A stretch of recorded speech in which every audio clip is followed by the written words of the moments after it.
കഴിഞ്ഞ ദിവസങ്ങളിൽ നമുക്കറിയാം അജിത് പവാർ എന്ന് പറയുന്ന മഹാരാഷ്ട്രയുടെ ഉപമുഖ്യമന്ത്രി കൊല്ലപ്പെട്ടു എന്നുള്ളത് നമുക്കറിയാം. അപ്പം അതുമായി ബന്ധപ്പെട്ടിട്ടുള്ള ചില ദുരൂഹതകളെക്കുറിച്ചുള്ള നിരവധി വാർത്തകളൊക്കെ വന്നുകൊണ്ടിരിക്കുകയാണ്.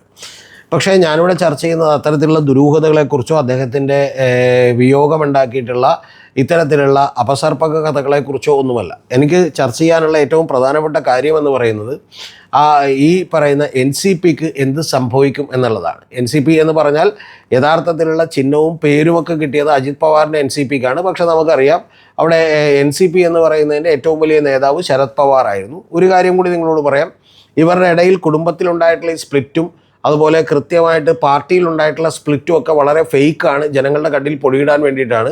ശരത് പവാറിനെ പോലെ വളരെ ബ്രില്യൻ്റ് ആയിട്ടുള്ള ഒരു രാഷ്ട്രീയക്കാരൻ്റെ കാഞ്ഞ ബുദ്ധിയാണ് ഈ സ്പ്ലിറ്റ് എന്നുള്ള കാര്യത്തിലൊന്നും ഒരു സംശയമില്ല. കാരണം അജിത് പവാർ വേറൊരു പാർട്ടി ഉണ്ടാക്കി എന്ത് ചെയ്യുന്നു പോകുന്നു, അപ്പോൾ NCP അവർക്കായി കിട്ടുന്നു യഥാർത്ഥത്തിൽ. അപ്പോൾ അപ്പുറത്തെ സൈഡിലും ശരത് പവാറിന് ആളുണ്ട്, ഇപ്പുറത്ത് ഇനി മറ്റേ കോൺഗ്രസിൻ്റെ ഒപ്പം നിൽക്കുന്ന സഖ്യത്തിന് ആളുണ്ട്. ആര് ജയിച്ചാലും പ്രശ്നമില്ല എന്നുള്ളൊരു ലെവലിലേക്കാണ് വന്നിട്ടുള്ളത്. പക്ഷേ ഇതിൻ്റെ ഏറ്റവും പ്രധാനപ്പെട്ട കാര്യം നമ്മൾ പറയുന്നത് സുനേത്ര പവാർ എന്ന് പറയുന്ന ഈ അജിത് പവാറിൻ്റെ ഭാര്യ അവിടുത്തെ ഉപമുഖ്യമന്ത്രി ആകും എന്നുള്ളതാണ്. പക്ഷേ ഇനി ആ സ്പ്ലിറ്റ് കൊണ്ടുപോകാനായിട്ട് NCP ബുദ്ധിമുട്ടുമെന്നുള്ളതാണ്. കാരണം ആ സ്പ്ലിറ്റ് അങ്ങനെ തന്നെ നിലനിർത്തിക്കൊണ്ട് സുനേത്ര പവാർ ഈ പറയുന്ന NCPയുടെ ഒരു അതിഥിയായി മാറുമ്പോൾ അജിത് പവാറിൻ്റെ അത്രയും ഒന്നും ഒരിക്കലും ആ പാർട്ടിയെ പിടിച്ചു നിർത്താൻ അവർക്ക് കഴിയില്ല എന്നുള്ളത് ഏറ്റവും പ്രധാനപ്പെട്ട ഒരു കാര്യമാണ്.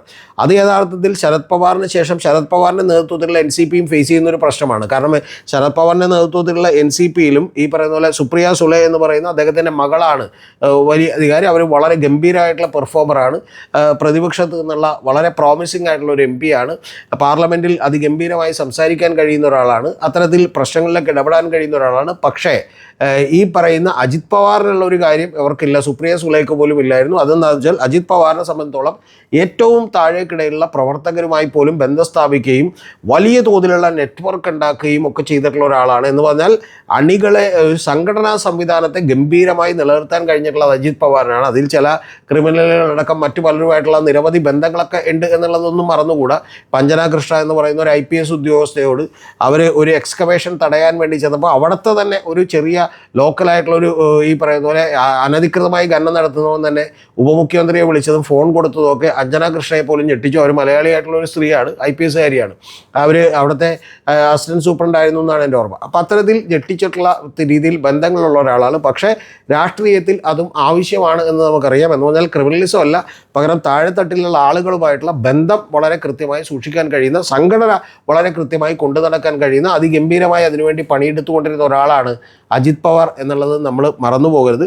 അദ്ദേഹത്തിൻ്റെ വിയോഗത്തിന് ശേഷം യഥാർത്ഥത്തിൽ NCPയുടെ ഒരു ലയനം വരാനിരിക്കുന്നു എന്നാണ് ഞാൻ വിചാരിക്കുന്നത്. അത്തരത്തിൽ ലയിച്ചില്ലെങ്കിൽ വലിയ ദുരന്തമായിരിക്കും NCPക്ക് സംഭവിക്കാൻ കഴിയുക. കാരണം NCPയിൽ സുപ്രിയ സുലെയും ഈ പറയുന്ന പോലെ സുനേത്ര പവാറും ഒക്കെ വിവിധ തരത്തിലുള്ള രണ്ട് പാർട്ടികളുമായി നിൽക്കുമ്പോൾ ആ രണ്ട് പാർട്ടികളുടെയും ശക്തി, അല്ലെങ്കിൽ തന്നെ ഈ രണ്ട് പാർട്ടികളുടെയും ശക്തി ക്ഷയിക്കുകയും അവർ യഥാർത്ഥത്തിൽ മഹാരാഷ്ട്രയിൽ തന്നെ വളരെ ഒരു സാധാരണ പാർട്ടിയായി തീരുകയും ചെയ്തു. ശരത് പവാറിൻ്റെയൊക്കെ ഒരു റേഞ്ച് എന്താണെന്ന് നിങ്ങൾക്ക് ഊഹിക്കാം. അദ്ദേഹം അവിടുത്തെ കിരീടം വെക്കാത്ത രാജാവായിരുന്നു.